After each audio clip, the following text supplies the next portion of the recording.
मान लीजिए कोई एजुकेशनल कंटेंट क्रिएटर है जो बहुत ही बेहतरीन कंटेंट बना रहा है, लेकिन फिर भी चैनल ग्रो नहीं कर पा रहा। अगर ये कहानी जानी पहचानी लग रही है, तो यकीन मानिए ये बहुत आम बात है। आज हम इसी चुनौती को समझने वाले हैं और कुछ ऐसी असरदार रणनीतियों पर बात करेंगे जो किसी भी चैनल को अगले लेवल पर ले जा सकती हैं। चलिए एजुकेशनल कंटेंट क्रिएटर्स के लिए इस ग्रोथ कोड को डिकोड करते हैं। हम शुरुआत करेंगे क्रिएटर की दुविधा से, फिर ग्रोथ के लिए सबसे ज़रूरी यानी दो तरफा कंटेंट सिस्टम को समझेंगे। इसके बाद हम देखेंगे कि दर्शकों पर पहला इंप्रेशन डालना कितना ज़रूरी है, और फिर एसईओ की दुनिया में उतरेंगे ताकि सही ऑडियंस तक कंटेंट पहुंच सके। आखिर में इन सबको मिलाकर एक मजबूत स्ट्रेटेजी बनाएंगे जो चैनल को नई ऊंचाइयों पर ले जाने में मदद करेगी। एक एजुकेशनल कंटेंट क्रिएटर होने के नाते अक्सर घंटों रिसर्च करने, स्क्रिप्ट लिखने और फिर वीडियो रिकॉर्ड करने में निकल जाते हैं। लेकिन जब व्यूज़ और सब्सक्राइबर्स की संख्या नहीं बढ़ती तो बहुत निराशा होती है। ये बहुत फ्रस्ट्रेटिंग हो सकता है, पर यह एक बहुत ही आम अनुभव है। इस हिस्से में हम समझेंगे कि ऐसा क्यों होता है और इससे कैसे निपटा जा सकता है। देखिए, एजुकेशनल कंटेंट बनाना अपने आप में एक बहुत संतुष्टि देने वाला काम है, लेकिन इसमें चुनौतियां भी कम नहीं हैं। कंपटीशन बहुत ज्यादा है और दर्शकों का ध्यान खींचना वाकई मुश्किल हो सकता है। पर अच्छी खबर यह है कि सही स्ट्रैटेजी के साथ इन रुकावटों को पार किया जा सकता है और एक सफल चैनल बनाया जा सकता है। तो चलिए समझते हैं कि ये कैसे होगा। एजुकेशनल कंटेंट क्रिएटर्स के लिए सबसे जरूरी रणनीतियों में से एक है दो तरफा कंटेंट सिस्टम। इसका सीधा सा मतलब है कि दो तरह का कंटेंट बनाना होगा। पहला, रेगुलर या सदाबहार कंटेंट जो मौजूदा ऑडियंस को बनाए रखता है, और दूसरा, ट्रेंडिंग कंटेंट जो नए दर्शकों को चैनल तक खींच कर लाता है। आइए इन दोनों को थोड़ा और गहराई से समझते हैं। ये स्लाइड दोनों स्ट्रैटेजी के बीच के फर्क को बहुत अच्छे से दिखाती है। सोचिए, रेगुलर कंटेंट चैनल की नींव है। ये वो कंटेंट है जो समय के साथ भी काम का बना रहता है और आपकी मौजूदा ऑडियंस में विश्वास बनाता है। वहीं दूसरी तरफ ट्रेंडिंग कंटेंट एक चुंबक की तरह काम करता है जो नए नए दर्शकों को चैनल से मिलवाता है। ये वो कंटेंट होता है जो मौजूदा घटनाओं से जुड़ा होता है और अक्सर वायरल हो जाता है। अच्छा, ट्रेंडिंग कंटेंट होता क्या है? इसके कुछ बढ़िया उदाहरण है एग्जाम के अपडेट्स, रिजल्ट की घोषणाएं या एप्लीकेशन फॉर्म से जुड़ी खबरें। इस तरह का कंटेंट अक्सर सर्च में सबसे ऊपर आता है क्योंकि स्टूडेंट्स उस समय ठीक यही जानकारी खोज रहे होते हैं। ये आपके चैनल पर जबरदस्त ट्रैफिक ला सकता है और रातों रात हजारों नए सब्सक्राइबर्स दिला सकता है। और रेगुलर कंटेंट, ये तो चैनल की रीढ़ की हड्डी है। यही वो कंटेंट है जो दर्शकों को बार बार चैनल पर वापस आने के लिए मजबूर करता है।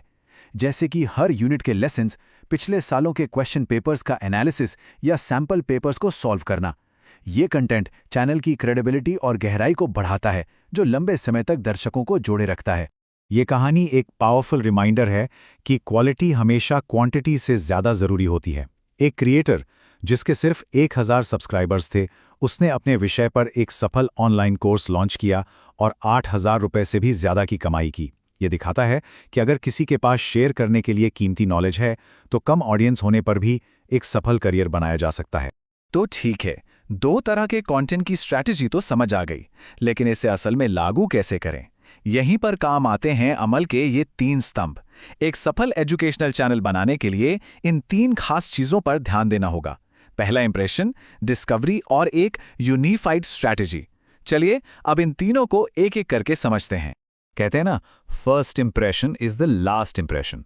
जब कोई दर्शक चैनल पर आता है तो वो कुछ ही सेकंड में तय कर लेता है कि उसे रोकना है या नहीं। इसलिए बहुत जरूरी है कि एक प्रोफेशनल और आकर्षक पहला इंप्रेशन बनाया जाए। थंबनेल किसी चैनल का दरवाजा है। ये पहली चीज है जिसे दर्शक देखते हैं और यही उन्हें वीडियो पर क्लिक करने के लिए मजबूर करता है। एक आकर्षक थंबनेल बनाने के लिए हमेशा हाई क्वालिटी इमेज का इस्तेमाल करना चाहिए।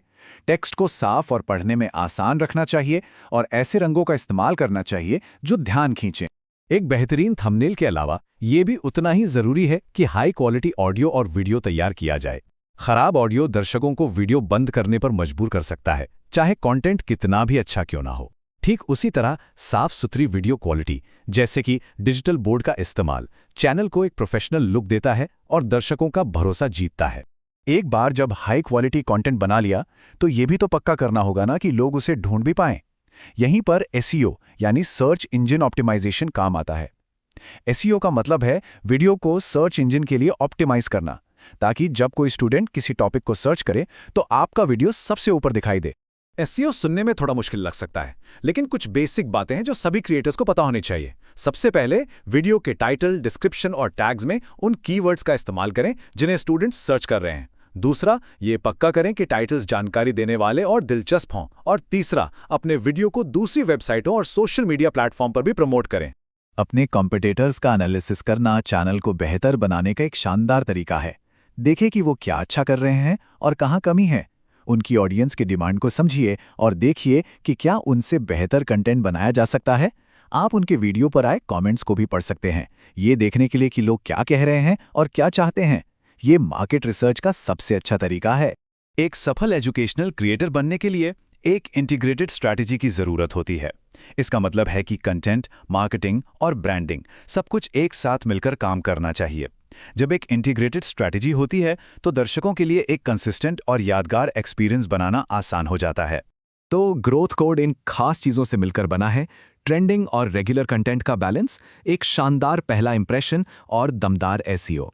जब ये सभी चीज़ें एक साथ मिल जाती हैं तो एक ऐसा शक्तिशाली ग्रोथ इंजन तैयार होता है जो चैनल को नई ऊंचाइयों पर ले जाएगा। ट्रेंडिंग कंटेंट नए लोगों को लाता है, बेहतरीन प्रेजेंटेशन उन्हें रोकता है और रेगुलर कंटेंट उन्हें सब्सक्राइबर बना देता है। तो क्या अपने चैनल को अगले लेवल पे ले जाने के लिए तैयारी है? अगर हाँ, तो आज बताई गई रणनीतियों पर विचार करना और अपने चैनल के लिए एक एक्शन प्लान बनाना बहुत जरूरी है। और हाँ, ये याद रखना होगा कि सफलता रातों रात नहीं मिलती। इसमें समय, मेहनत और लगन लगती है। लेकिन अगर आप कड़ी मेहनत करने को तैयार हैं तो अपने लक्ष्यों को जरूर हासिल कर सकते हैं।